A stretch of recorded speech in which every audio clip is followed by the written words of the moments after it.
Tak dobrý den, dnešní video bude hovězí jazyk s polskou omáčkou.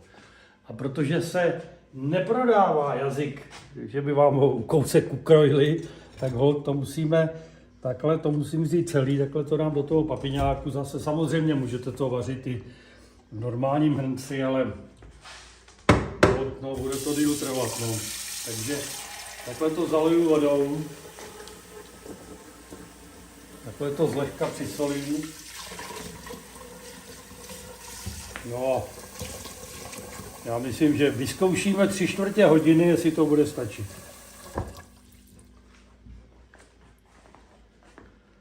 Tak, za 3/4 hodiny se sejdeme.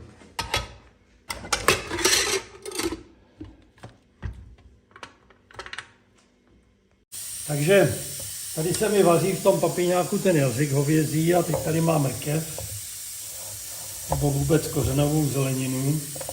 No a tu si takhle nakrájím na takový slabý plátky, nebo kostičky, nebo jak se vám to povede. No. Tak už mám nakrájenou mrkev, petržel, celer, teď si ještě nakrájím cibulku. No a ještě si tady, když mám ten volný čas, tak si ještě takhle připravím citron. Zase všechno to bílé pryč, protože to by bylo hořké.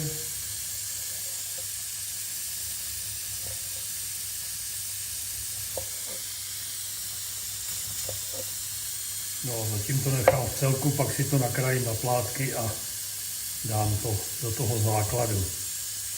No, tak maso ještě půl hodiny, takže musíme počkat. No. Tak, 3/4 hodiny to tam bylo a jazyk, jestli je měkký, poznáte tak, že takhle tu špičku, když ji promáčknete, tak je vařený, ale ten opravdu vařený není. Takže další 3/4 hodiny a uvidíme. Tak, druhá 3/4 hodinka. Jo, tady na té špičce, to je ono. Tady mám připravenou studenou vodu, takže si to dám takhle do studené vody. A hned, jak to půjde, tak takhle tu kůži, vidíte, z toho takhle stáhnu. Prostě se to takhle voloupe.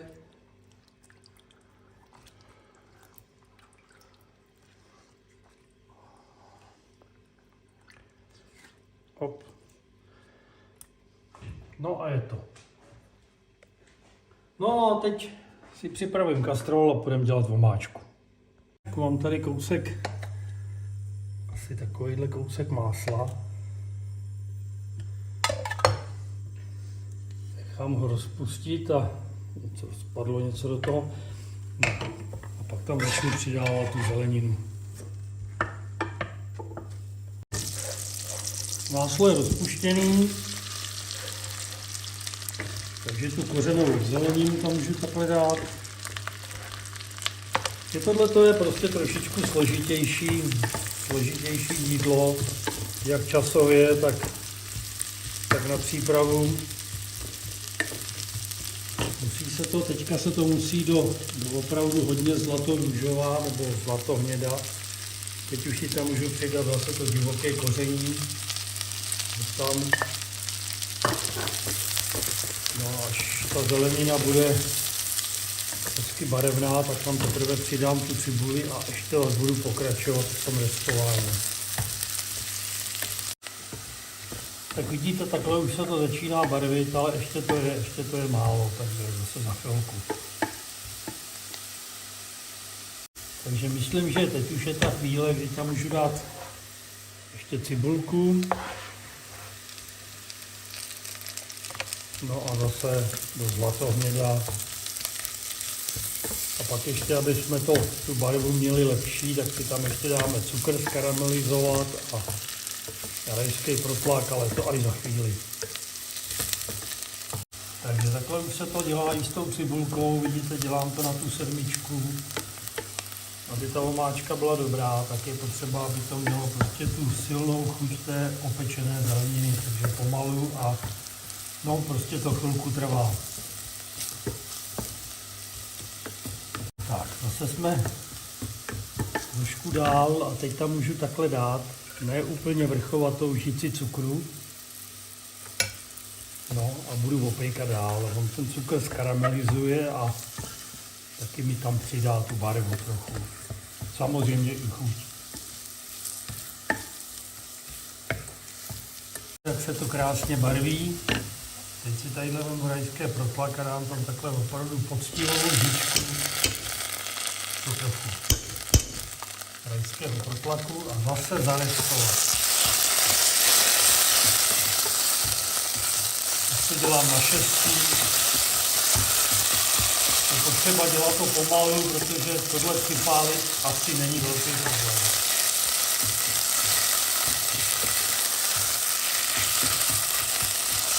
No.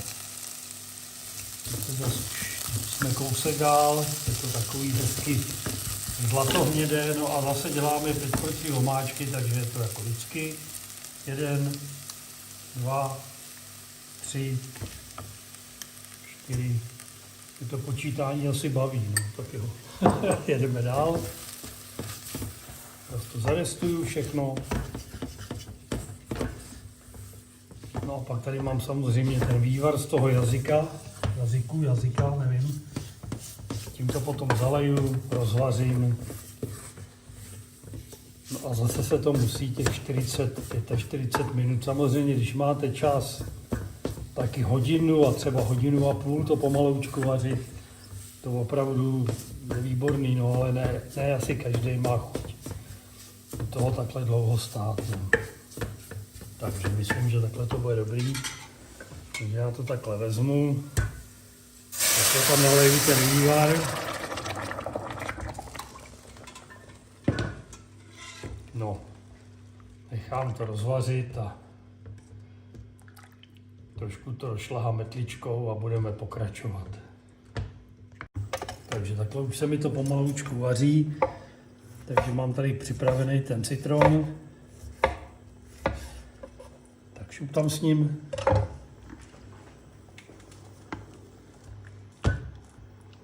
No, ještě to není.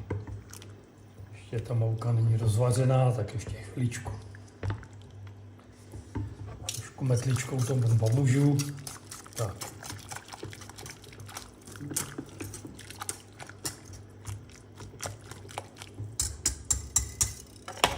No a ještě se tam potom přidá, tady máme rývízovou marmeládu, taky tady máme povidla a pak tam ještě přidáme rozinky a navrch dáme tadyhle trošku opražených plátkovaných anglí a to snad už bude všechno.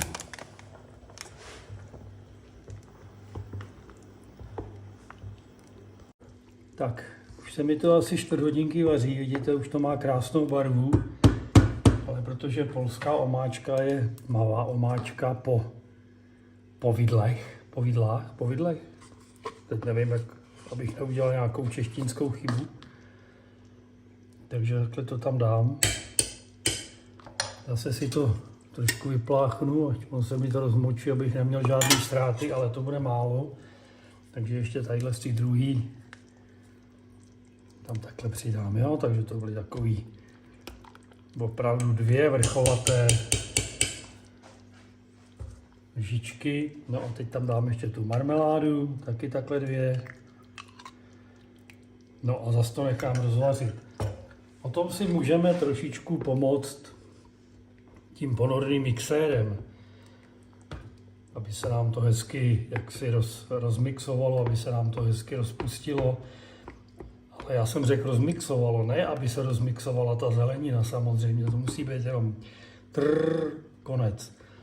Když z toho uděláte nějaký to, já se nechci pouštět do nějakých diskuzí s někým, ale jak to uděláte prostě příliš mnoho, tak je to zeleninové pyré, to už pak nemá nic společného s tou omáčkou.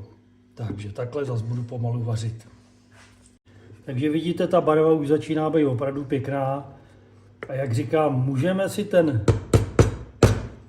ten postup trošku ulehčit tím, že to lehonce rozstřelím, abych tam neměl nějaký ty cucky z mouky a takový, že jo, nebo z toho povidel a tak dále.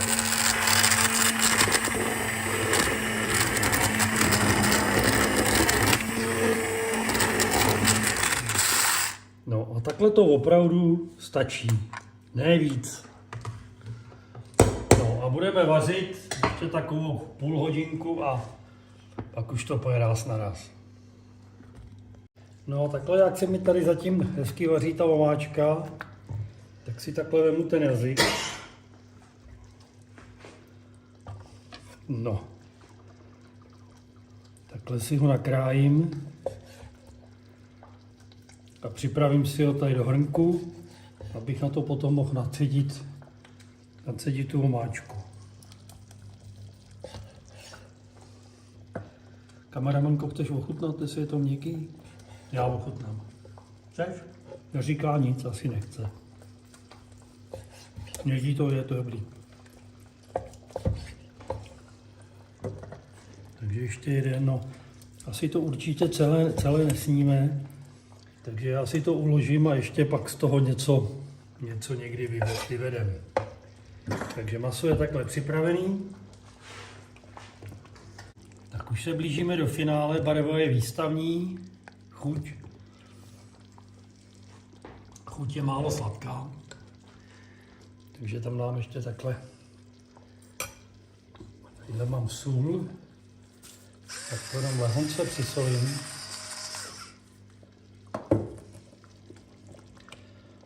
No a do té polské omáčky patří rozinky, namočené ve vodě a převařené. A já, když jsem šel kolem baru a zjistil jsem, že tam mám rum, tak jsem neodolal a do těch rozinek jsem dal kapku rumu. Snad se kvůli tomu na mě Poláci nebudou zlobit. Tak, ještě chvilku budeme vařit a mezi tím si tady mám tady loupané mandle, plátkované, které si lehonce opražím a těma to pak posypu. Tak ještě už se to rozpustilo, tak to ještě jednou ochutnám. Jo. Já myslím, že jo. Takže takhle to tady vypnu, jestli se mi to podaří.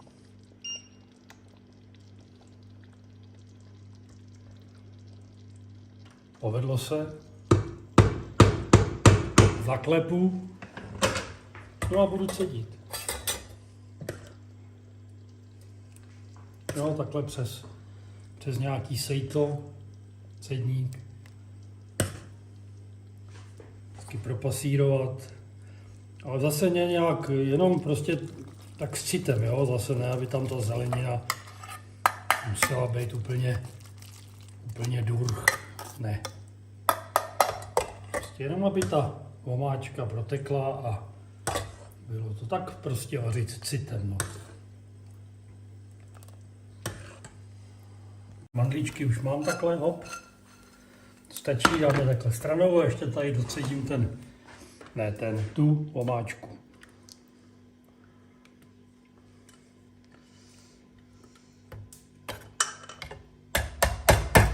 Lehonce ještě vypláchnu.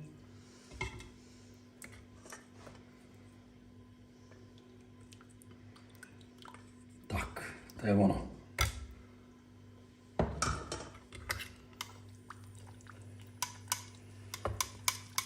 Takže vidíte, takhle už tu mám tu omáčku procezenou.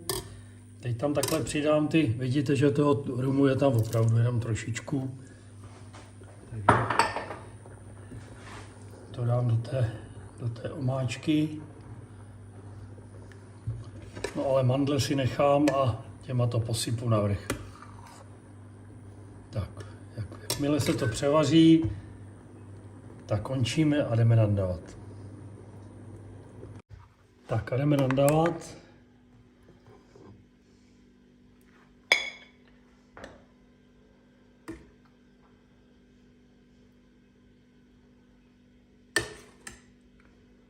Rozinku, jo, mám tady nějaký, tak je to dobrý.